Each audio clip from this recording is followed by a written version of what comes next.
ನಮಸ್ತೆ ಎಲ್ಲರಿಗೂ. ನಾನು ನಿಮ್ಮ ರತ್ನ. ಇವತ್ತು ನಾನು ನಿಮಗೆ ಸೀಮೆ ಬದನೆಕಾಯಿ ಹಾಕಿ ಸಾಗು ಮಾಡೋದು ಹೇಗೆ ಅಂತ ತೋರಿಸ್ಕೊಡ್ತೀನಿ.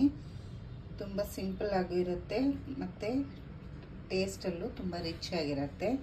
ಪೂರಿ ಜೊತೆ, ದೋಸೆ, ಚಪಾತಿ ಜೊತೆಗೆಲ್ಲ ತುಂಬಾ ಚೆನ್ನಾಗಿರುತ್ತೆ. ನಾನು ಇಲ್ಲೊಂದು 2 ಸೀಮೆ ಬದನೆಕಾಯಿನ ಸಣ್ಣದಾಗಿ ಹೆಚ್ಚಿಟ್ಕೊಂಡಿದ್ದೀನಿ.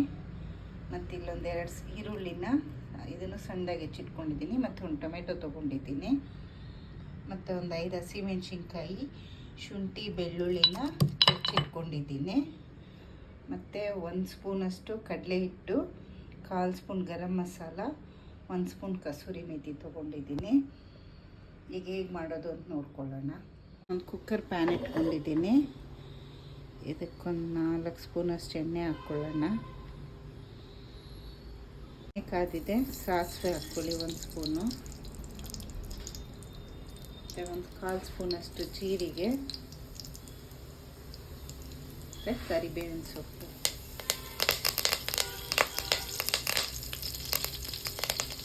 ಸ್ವಲ್ಪ ಹಿಂಗೆ ಹಾಕ್ಕೊಳ್ಳೋಣ.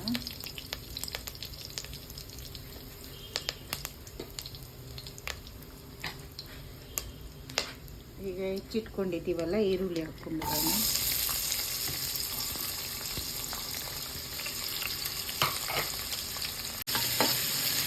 ಇದು ಸ್ವಲ್ಪ ಕೆಂಪಗಾಗೋವರೆಗೂ ಹುರ್ಕೊಳ್ಳೋಣ.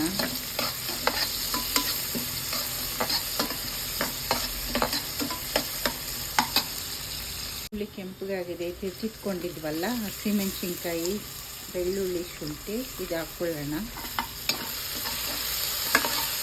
ಇದು ಸ್ವಲ್ಪ ಹಸಿ ವಾಸನೆ ಹೋಗೋವರೆಗೂ ಹುರ್ಕೊಳ್ಳೋಣ.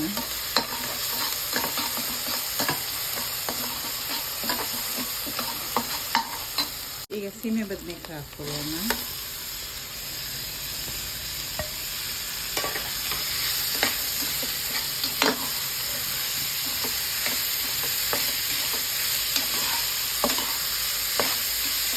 ನೀಟಾಗಿ ಮಿಕ್ಸ್ ಮಾಡ್ಕೊಳ್ಳಿ.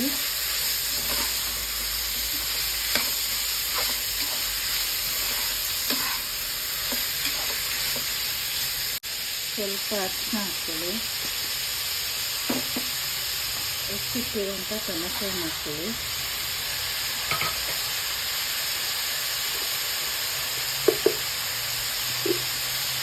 ಒಂದು ಸ್ಪೂನ್ ಉಪ್ಪು ಹಾಕ್ಕೊಳ್ಳಿ. ಎಲ್ಲನೂ ಮಿಕ್ಸ್ ಮಾಡ್ಕೊಳ್ಳೋಣ.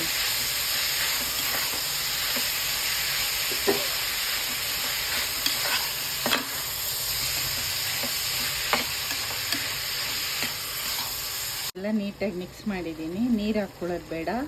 ಟೊಮೆಟೊ ಮತ್ತು ಸೀಮೆ ಬದನೆಕಾಯಿ ನೋಡಿ ನೀರು ಬಿಟ್ಕೊಳ್ಳುತ್ತೆ. 1 ವಿಷಿಲ್ ಮಾಡ್ಕೊಳ್ಳೋಣ.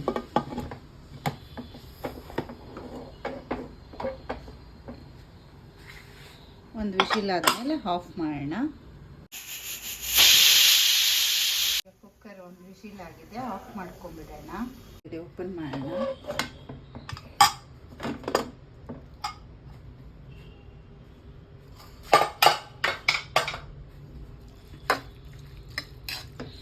ಈಗ ನೋಡಿ ಈ ಥರ ನೀಟಾಗಿ ಬೆಂದಿರುತ್ತೆ. ಪುನಃ ಈಗ ಸ್ಟವ್ ಆನ್ ಮಾಡ್ಕೊಳ್ಳೋಣ.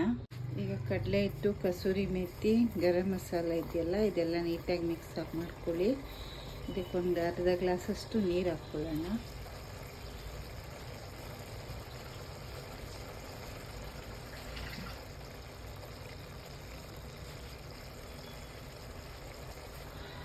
ನೀಟಾಗಿ ಇದೆಲ್ಲ ಕಲಿಸ್ಕೊಳ್ಳೋಣ.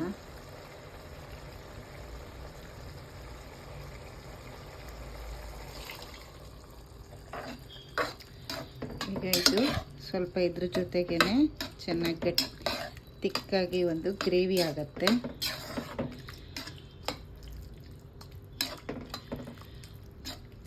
ತುಂಬಾ ಚೆನ್ನಾಗಿರುತ್ತೆ. ದೋಸೆ, ಪೂರಿ, ಚಪಾತಿಗೆಲ್ಲ ಈ ಥರ ಡಿಫ್ರೆಂಟಾಗಿ ಸಾಗು ಮಾಡಿ.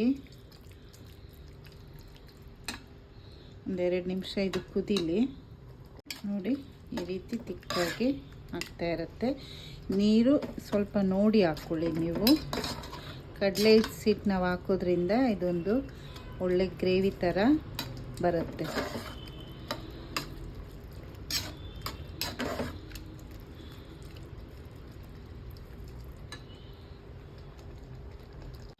ನೋಡಿ ಈಗ ಸೀಮೆ ಬದನೆಕಾಯಿ ಸಾಗು ರೆಡಿ. ಕೊನೆಗೆ ಸ್ವಲ್ಪ ಕೊತ್ತಂಬರಿ ಸೊಪ್ಪು ಹಾಕ್ಕೊಂಬಿಡೋಣ.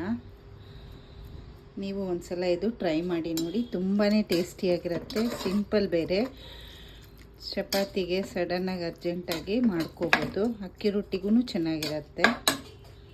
ನೀವು ಒಂದ್ಸಲ ಟ್ರೈ ಮಾಡಿ ನೋಡಿ. Thank you.